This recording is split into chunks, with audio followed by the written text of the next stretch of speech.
After I gave birth, my husband's family took over the house. I was healing, barely able to stand, and my sister-in-law said, "You're just milking this." I did laundry 2 days after my C-section. My husband said, "She's got a point." I sat in the bathroom crying while they held my baby and passed him around like a trophy. 3 weeks later, when they returned, the locks had been changed, and the sign on the door read, "Uninvited. Permanently." I gave birth to my son 3 months ago. My body still feels like it's trying to figure out what happened. I had a C-section. It wasn't planned. Labor went sideways, and they rushed me into surgery. I was cut open, stitched back up, and told to rest, heal, and take it slow. I thought I'd come home to a quiet house, just me, my baby, and my husband. Instead, I came home to chaos. When we pulled into the driveway, I saw 3 cars I didn't recognize. Right away, my stomach dropped. I was sore, holding a newborn, bleeding under my clothes, and I knew something was wrong. Matt, my husband, turned off the ignition and looked at me with a nervous smile. "Don't freak out," he said. I thought it'd be good to have a little help. His parents, his 2 sisters, his cousin. They weren't waiting in the living room with casseroles and kind words. They had already moved in. His mom was cleaning out my fridge. His dad was reclined in the chair I bought for nursing. His cousin, James, was watching TV with his shoes off, like he lived there. One sister had taken the guest room. The other had set up in the office, the one I worked out of when I was on maternity leave. Nobody asked. Nobody even looked surprised when I walked in holding a crying newborn. "About time," his mom said, like we were late to a dinner party. "He's already hungry again, isn't he?" She reached out to take my baby from me. I hesitated. She didn't. She just took him. And Matt didn't say a word. I was so tired I couldn't fight.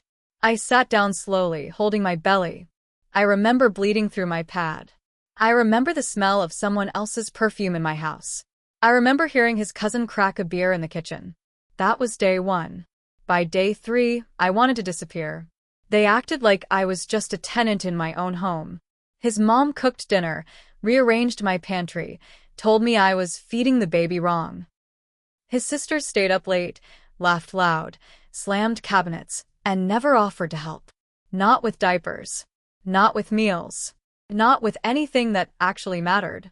James, the cousin, walked into our room once without knocking. I was topless, trying to soothe my baby, who was screaming.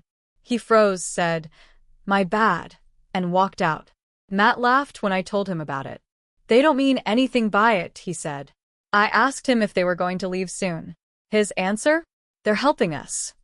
Helping. They were helping themselves to my space, my time, my sanity. One night, I got out of bed and walked to the bathroom. Every step hurt. My incision pulled like a knife. I could barely stand up straight. Matt's sister, Lacey, saw me in the hallway. She laughed and said, "You're still walking like that?" I did laundry 2 days after my C-section. I didn't respond. I just kept walking. But then I heard Matt say, behind me, in that same smug voice, "She's got a point." I closed the bathroom door and cried. Quietly. Ugly. They were outside, passing my son around like a toy. I could hear the camera clicks. I could hear his mother saying, "This is my baby." I could hear James calling him little man. Not once did anyone ask if I was okay. I stopped eating with them. I stayed in my room. I stopped talking unless I had to. 3 more weeks passed like that. I wanted to scream. I wanted to run. But I waited. I planned. I watched the calendar. I knew they were going to Lake George. Some family trip they had been talking about forever. 4 days. Just 4 days. I smiled like everything was fine. When they left, I waited 2 hours. Just in case they forgot something and came back. Then I called a locksmith. I changed every lock, front, back, garage, even the stupid one on the shed. I packed their things. Every bottle, every pillow, every piece of hair they left behind. I cleaned the whole house, room by room. I printed a sign on my computer, in giant black letters.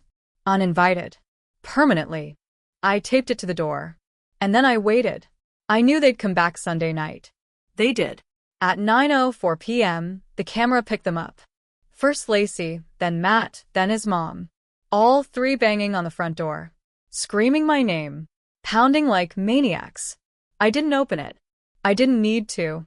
I pressed the intercom button. You don't live here, I said.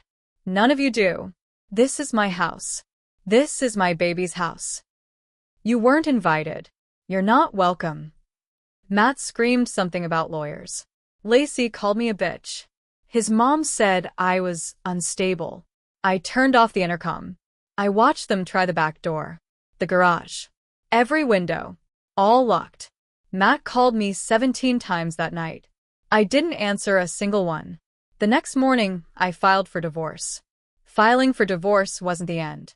It was just the start of another war. Matt lost his mind. He started showing up outside my job. Outside daycare. Once, I saw him parked across the street just staring at the house. I had to call the police twice. Both times, he claimed he was just making sure we were okay. He hired a lawyer. Tried to say I had postpartum issues. Tried to paint me as unstable, emotional, unfit. But I had saved everything. Every message. Every video. Every camera recording. I handed them all to my lawyer. There was one clip that hit the hardest. Me in the hallway, barely walking, clutching the wall, while Lacey mocked me and Matt laughed. The judge watched it in full. Didn't even blink. Matt's request for joint custody was denied. He got supervised visits twice a month. At a facility. That made him angrier. He called from different numbers. Left voicemails like, "You ruined our family." I didn't respond. I blocked them all, every number, every email. I kept everything legal. No yelling. No scenes. Just silence. That silence made them louder. One day, about a month after the divorce papers were filed, I came home and saw it. Spray paint. Across the front of the house. Liar. Thief. Bad mother. I stood there holding my baby, shaking. I filed a police report. Gave them the camera footage. Lacey's car had pulled up at 2:11 a.m. No arrest. Just a warning. But it got worse. Someone started opening credit cards in my name. My Amazon account got hacked. Orders I didn't place. I had to freeze everything. It was like someone wanted to ruin me bit by bit. That's when I knew they weren't going to stop. So I decided something had to change, not for me, but for my son. I started digging. And what I found changed everything. Matt had secrets. Debt. A lot of it. Credit cards, loans, all maxed out. But worse than that, I found out about another woman. Not just a fling. A whole other woman. With a kid. A toddler. He had been seeing her for over a year. Paid her rent in Albany. Visited on work trips. I found the texts. The photos. He'd even brought our baby's clothes to give to her son. That's why he didn't care what happened in our house. He had a backup life. When I confronted him, he didn't deny it. He just laughed. Now you know. I handed the evidence to my lawyer. Told her I wanted full custody. Permanently. She smiled. You're going to get it. I thought finding out about the other woman was the lowest point. I thought I had seen the worst of Matt. I was wrong. A week after I sent everything to my lawyer, I got a call from Child Protective Services. Someone had filed a complaint. They said I was neglecting my son, that I was leaving him alone, not feeding him, that he cried for hours without care. I almost dropped the phone. The social worker was calm. She said it was standard protocol. They had to investigate every report. She came to the house, asked to look around. She checked the fridge, looked in the baby's room. Watched me change him, feed him. She left after an hour. Before leaving, she said, I've seen a lot. I can tell when it's real. This isn't. But I'll have to file a report anyway. I knew who sent it. I knew. Lacey. Or maybe Matt. Or his mom. Maybe all of them together. That same night, I got an anonymous text. Let's see how much you love being a mom when CPS takes him. I stared at it for 5 minutes. Then I forwarded it to my lawyer. She filed for a no-contact order the next morning. We added it to the custody hearing, which had just been moved up, thanks to the CPS report. I was nervous, but ready. Then another twist. I was going through our old shared cloud account, the one Matt forgot to disconnect from, when I found the videos. He recorded me, without telling me. Moments when I was breaking down, exhausted, screaming into pillows, crying while nursing, shaking with hormones and pain, and no sleep. One video showed me rocking our baby while whispering, "I can't do this, I can't do this," over and over. He had saved them, labeled them. Proof she's unstable. I wanted to throw the laptop through the wall. Instead, I added them to the file. I included screenshots of the file names, of the dates, of his damn comments underneath. He didn't just cheat. He didn't just let his family abuse me. He prepared for this. He recorded my lowest moments, just in case he ever needed to destroy me. He didn't think I'd find them. Meanwhile, the other woman, I'll call her Mia, reached out to me. She messaged me through Facebook. Simple message. I didn't know. I'm sorry. At first, I ignored her. Then I clicked on her profile. She had a son, 2 years old. Looked just like Matt. I messaged back. We talked. For hours. She told me everything. The visits. The promises. The money he gave her. Not much, but enough to keep her quiet. She thought he was single. Said he told her I was a crazy ex who trapped him with a kid. He told her I stole the house. When I told her about what really happened, she cried. She said she felt sick. She offered to help with the case. My lawyer was thrilled. But Matt wasn't done. Not even close. One morning, I walked out to my car and found all 4 tires slashed.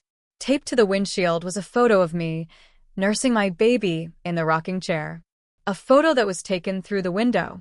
I couldn't breathe. I ran inside. Checked all the locks. Called the police. They dusted for prints. Found nothing. No camera saw who did it. But I knew. Matt was unraveling. And I was going to bring every last piece of him to light. The court date finally came. I walked in with my lawyer, holding a thick binder full of everything. Photos. Videos. Texts. Police reports. CPS visits. The tire slashing. The video files he hid. Matt showed up in a suit, smug. Lacey came too. Sat in the back row, arms crossed, like she was there to watch a movie. His mom didn't come.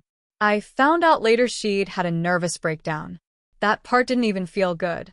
Just empty. Then Mia showed up. She walked in quietly, holding her son. She sat right behind me. Matt didn't even look at her. Wouldn't meet her eyes. The judge called us up. It wasn't a long hearing. The judge had seen the file days earlier. My lawyer barely spoke. The judge did most of the talking. "I've seen manipulation before," she said, staring at Matt. "But this was planned. This was cruel. And it was dangerous." Matt didn't say a word. Didn't blink. She granted me full custody. No visitation. No calls. No contact of any kind. Then she hit him with something else. Court-ordered psychiatric evaluation, mandatory counseling, and a 5-year restraining order. For me and my son. Lacey stood up to say something. The judge waved her off. Sit down or get out. Matt still didn't speak. But his eyes were dead. I swear, I saw the exact second he realized he'd lost everything. Not just me. Not the house. Not even his family. Because Mia? She pressed charges too. Turns out, the money he gave her wasn't his to give. It came from a credit card in my name. He was arrested a week later. Fraud. Stalking. Harassment. Child endangerment. He cried in court. Told the judge he just wanted his family back. The judge said, "You should have thought of that before you tried to destroy it." Now? I live in the same house. Alone with my son. I sleep better. I eat again. The silence is healing. Sometimes I still wake up in a panic, thinking I'll hear Lacey's voice or see James on my couch. But then I remember, I locked the doors. I put up the sign. I took everything back. I made mistakes too. I didn't speak up fast enough. I tried to be polite. I let them walk over me because I was scared, tired, and too trusting. But I fixed it.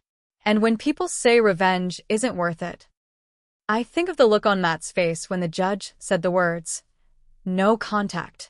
Permanently." That sign's still on the door. It used to say uninvited. Permanently. Now? It says, "Peace lives here now. Do not disturb." And I mean every word.